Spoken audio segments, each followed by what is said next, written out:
आचार्य जी से बड़े भी कोई आचार्य जी आएंगे हमें रोक नहीं पाएंगे। तो आचार्य जी किस खेत के मूली हैं, क्योंकि कानून के सामने किसी की नहीं चल सकती। यदि मेरे पास लाइसेंस है, कानूनी दुकान है, तो बाल मुकुंद जी नए जो है वो हवा महल से अभी जीते तो उनको लगा हवा में हम उड़े, तो उन्होंने भी अपना शुरू किया कि पोस्टर बॉय वहाँ भी चल रहा कंपटीशन। एक बेचारे बाबा बालकनाथ जी, इधर बाल मुकुंद जी है, तो तुम बड़ा संत या हम बड़ा संत, तू बड़ा हिंदू या हम बड़े हिंदू, आगरा तोड़ दूंगा, ताजमहल उठा लूंगा, रोज कुछ ना कुछ उनका चलता रहता। इसलिए देखिए सरकार बनने से पहले मंत्री भी तो उनको बनना था ना, तो बड़ा हिंदू बनेंगे तो बड़ा मंत्रालय मिलेगा। तो ये सब जो है सस्ती लोकप्रियता के लिए एक ऐसा प्रयास जो समाज के हित में नहीं है, ये प्रयास नहीं करनी चाहिए। आप काम करेंगे, आपका नाम खुद होगा। देखा कि एक आचार्य है, जैसे ही एमएलए बने वो पहुंच गए मीट शॉप बंद कराने के लिए। देखिए ये कोई पहली घटना भारत में नहीं घटी है जिसको आप लोग मुद्दा बना रहे हैं। हमेशा जब कोई घटना घटती है तो उसका पास्ट, प्रेजेंट और फ्यूचर तीनों चीज़ें देखना चाहिए। कोई भी बुद्धिजीवी समाज सेवी का ये कर्तव्य बनता है कि वो ठीक है पॉपुलर होने के लिए जिस तरह से वो बाबा गए दुकान पर, वैसे ही जो लोग विरोध भी कर रहे हैं वो भी पॉपुलर होने के लिए कर रहे हैं। ये भी सुन लीजिए बात। इसलिए कि मैं विरोध करने वालों से पूछता हूँ कि 75 वर्ष हो गए स्वतंत्र भारत के, यहाँ संविधान से भारत चलता है, यहाँ नियमें बनाई जाती है। आप मीट शॉप खोलते हैं, आपने लाइसेंस क्यों नहीं लिया, आपने परमिशन क्यों नहीं लिया, आपने जो लीगल तरीक़े हैं उसके चलाने के, उस पर आपने कभी बहस क्यों नहीं की। तमाम कथित तौर पर सेकुलर पार्टियों ने, चाहे कांग्रेस हो या दूसरी तमाम पार्टियां, ये जब सरकार बनाती है तो ये मुसलमानों को बेलगाम करने का काम करती है। मुसलमानों तुम टेंशन मत लो, हमारी सरकार है, समझो तुम्हारी सरकार है। राहुल गांधी जी कहते भी हैं कांग्रेस मुसलमानों की पार्टी है, तो अब कांग्रेस की सरकार है। गहलोत जी 5 साल रहे, इससे पहले भी कांग्रेस को मौका मिला था। तो ये बेलगाम छोड़ देते हैं, लाइसेंस नहीं है, तौर तरीक़ा नहीं है, सिस्टम नहीं है। देखिए बातें इंसाफ की होनी चाहिए। चावल दाल बनाएंगे घर होटल के अंदर, कभी आपने चावल होटल से बाहर पकाते देखा क्या? नहीं। लेकिन कबाब भूनेंगे होटल के बाहर, क्या तरीक़ा भाई? आपको कुछ तरीक़ा तो बनाना पड़ेगा। भारत में हम हैं, ठीक कहा आचार्य जी ने कि भाई कराची में नहीं है। ये हमें भी सोचना पड़ेगा कि हम भारत में हैं जहां बड़ी तादाद में हमारे ऐसे भी हिंदू भाई रहते हैं जो वेजिटेरियन है, वैष्णव है, उनका भी सम्मान करना हमें हमारा धर्म सिखाता है। हम अगर धर्म की बात करते हैं तो धर्म भी सम्मान करना हमें सिखाता है, अपने बड़ों का और दूसरे भाइयों का और पड़ोसियों का। और कानून की बात करते हैं तो कानून भी हमें एक दायरे में काम करने का अधिकार देता है। होटल आप खोलते हैं तो भी आपको लाइसेंस चाहिए, और अगर मीट शॉप खोलते हैं तब भी लाइसेंस चाहिए। दुर्भाग्य से उत्तर प्रदेश समेत कई राज्यों में इस तरह की घटनाएं घटती रही, और मैं बिहार में लोगों से कहता हूं कि नीतीश कुमार जी के राज्य में कोई आगे बढ़ नहीं रहा लाइसेंस लेने के लिए। कोई ये कोशिश नहीं कर रहा कि एमसीडी का जो रूल है वो फॉलो करें, नगर का जो रूल है वो फॉलो करें, जो राज्य का रूल है वो फॉलो करें, जो केंद्र का रूल है वो फॉलो ना। सीधी बात है, सेकुलर सरकार है। आमची मुंबई जैसे होता था ना। लेकिन अगर आचार्य जी सही थे तो बाद में माफी क्यों मांग रहे थे? नहीं, माफी तो उन्होंने चूंकि कुछ शब्द ऐसे कहे हैं जो माफी मांग लिया, तो मैं तो उनको सलाम करता हूं कि उन्होंने माफी मांग लिया, पता चल गया कि गलत शब्द थे।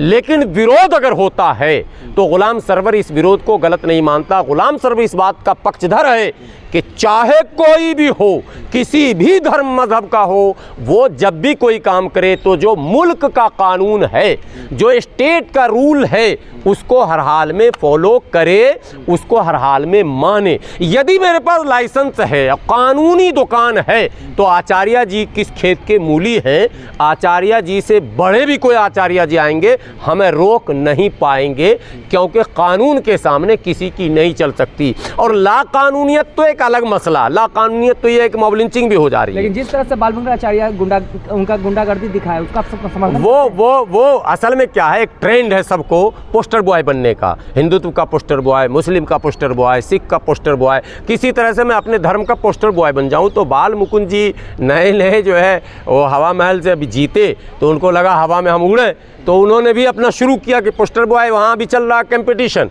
एक बेचारे बाबा बालकनाथ जी हैं, इधर बाल मुकुंद जी हैं, तो तुम बड़ा संत या हम बड़ा संत, तू बड़ा हिंदू या हम बड़े हिंदू, यही हमारे यहाँ भी कंपटीशन है, तू बड़ा मुस्लिम या हम बड़ा मुस्लिम। और ये बड़ा बड़ा बनने में हर आदमी एक दूसरे को आरएसएस का एजेंट भी कह रहा, मज़े में सुनिए। हमारे यहाँ ये ट्रेंड है, यही ट्रेंड बहुजनों में भी चल गया है, यानी दलितों में भी तू बड़ा दलित नेता या मैं बड़ा दलित नेता, और जो बड़ा बनने की कोशिश किया उसको एजेंट भी बता दिया गया। यही चीज़ हिंदुओं में भी चल रहा है, यही चीज़ संतों में भी चल रहा है। अयोध्या के भी एक संत हैं, आपने सुना होगा, बात बात पे सर काट दूंगा, छुरा मार दूंगा, आगरा तोड़ दूंगा, ताजमहल उठा लूंगा, रोज़ कुछ ना कुछ उनका चलता रहता है। तो ये सब जो है सस्ती लोकप्रियता के लिए एक ऐसा प्रयास जो समाज के हित में नहीं है, ये प्रयास नहीं करनी चाहिए। आप काम करेंगे, आपका नाम खुद होगा, आप सही दिशा पे काम करेंगे, आप ज़रूरतमंदों की मदद में खड़े होंगे, आप सरकार को सही सलाह देंगे, आप जनता की सही रहनुमाई करेंगे, तो आपको खुद ही शोहरत, इज्जत सब कुछ मिल जाएगी। सस्ती लोकप्रियता के चक्कर में आप किसी को बलि का बकरा ना बनाएं। सरकार भी नहीं बनी, शपथ ग्रहण भी नहीं हुआ, पहुंच गए। सरकार नहीं भी बनी तो सरकार तो रहती ही है, गवर्नर रूल है, और कार्यकारी मुख्यमंत्री तब तक रहेंगे जब तक नया मुख्यमंत्री शपथ न ले ले। तो अभी अशोक गहलोत ही काम चलाऊ मुख्यमंत्री हैं, बाकी गवर्नर रूल है। तो इसलिए देखिए, सरकार बनने से पहले मंत्री भी तो उनको बनना था ना, तो बड़ा हिंदू बनेंगे तो बड़ा मंत्रालय मिलेगा। दूसरी घटना भी हुई, आपने देखा करनी सेना का। जी जी जी जी, बहुत दुर्भाग्यपूर्ण घटना है, मैं उससे दुखी हूँ। एकदम शूट आउट जिस तरह का हुआ है वो एकदम फिल्मी स्टाइल में हुआ। मुझे लग रहा है जिस तरह से अतीक की हत्या हुई थी उसी तरह से वहाँ भी ऑन रोड ये घटना घटी है, जो दुर्भाग्यपूर्ण है और सरकार की विफलता है। निसंदेह जो इंटेलिजेंस है उनका इनपुट रहना चाहिए सरकार के पास। और देखिए, एक उनका पुराना वीडियो भी वायरल हो रहा करनी सेना का, वो कह रहे थे पिछली सरकार से कि आप हमको सुरक्षा प्रदान कीजिए। वो वीडियो भी वायरल हो रहा है, शॉर्ट में कई जगह मैंने देखा। तो कुल मिलाकर देखिए, मैं करनी सेना के क्रियाकलापों से भी खुश नहीं हूँ, क्योंकि वो भी सस्ती लोकप्रियता वाला ही मुद्दा उनका भी रहता है। लेकिन भारत के प्रत्येक नागरिक की सुरक्षा सरकार का ये दायित्व है, जिम्मेदारी है नैतिक। तो उनकी सुरक्षा में चूक जो हुई है उसके लिए मैं सरकार को जिम्मेदार मानता हूँ और इंटेलिजेंस को जिम्मेदार मानता हूँ। लेकिन साथ ही बाल मुकुंद जी से विनती करता हूँ, आप काम कीजिए। हवा महल ऐसा विधानसभा है जो आपको पॉपुलर बना देगा। कहा जाता है मुस्लिम बाहुल क्षेत्र है, यदि आप जीते हैं तो क्या कारण है, आप मुसलमान को अपना क्यों नहीं बना सकते, मुसलमान को अपना साथी क्यों नहीं बना सकते, हम अपना समर्थक क्यों नहीं बना सकते। छत्तीसगढ़ में जो है बाबा योगी आदित्यनाथ का मॉडल दिखने को मिला, मुसलमानों के दुकानों पे बुलडोज़र चलने लगा। देखिए, ये सब कहने की बातें हैं। छत्तीसगढ़ में इससे पहले मॉब लिंचिंग हुई, क्रिश्चियन की भी और मुसलमानों की भी। उसमें वहाँ की सरकार पूरी तरह से फेल हुई, न्याय नहीं दे पाई। और न्याय जब आप नहीं देंगे, वही हाल राजस्थान में भी हुआ था, जब न्याय नहीं देंगे तो अन्याय आप स्वयं आंख बंद करेंगे अन्याय पर, तो सरकार खुद ही वैसी आ जाएगी जो अन्याय करेगी। तो एक होता है प्रत्यक्ष, एक होता है अप्रत्यक्ष। कुल मिलाकर एक्सपेरिमेंट में ये साबित हुआ है कि प्रत्यक्ष अगर अन्याय कर दिया जाए तो शायद भारत में उसे लोकप्रियता मिलती है, जो योगी जी ने किया। वो एक्सपेरिमेंट हो चुका है। मुसलमानों पर बुलडोज़र चला दो, मदरसा पर बुलडोज़र चला दो, मस्जिद पर बुलडोज़र चला दो, कब्रिस्तान पर बुलडोज़र चला दो।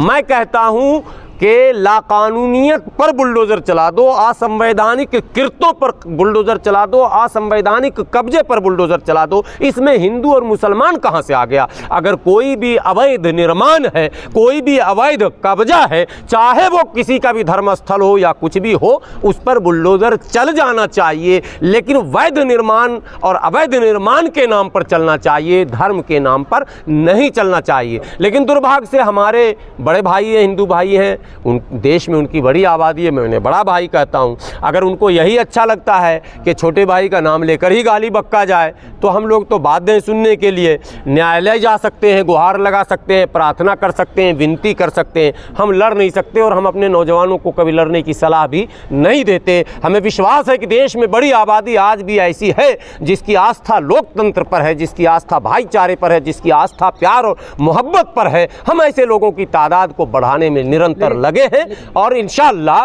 वो तादाद बढ़ेगी। और नफरत, जो मुट्ठी भर लोग हैं नफरत फैलाना चाहते हैं, पहले तो वो चुटकी भर थे, अब वो मुट्ठी भर हो गए हैं। मैं चाहता हूं वो मुट्ठी भर ही रहे, वो गमला और कटोरा भर ना हो जाए कि कहीं मामला हाथ से निकल जाए।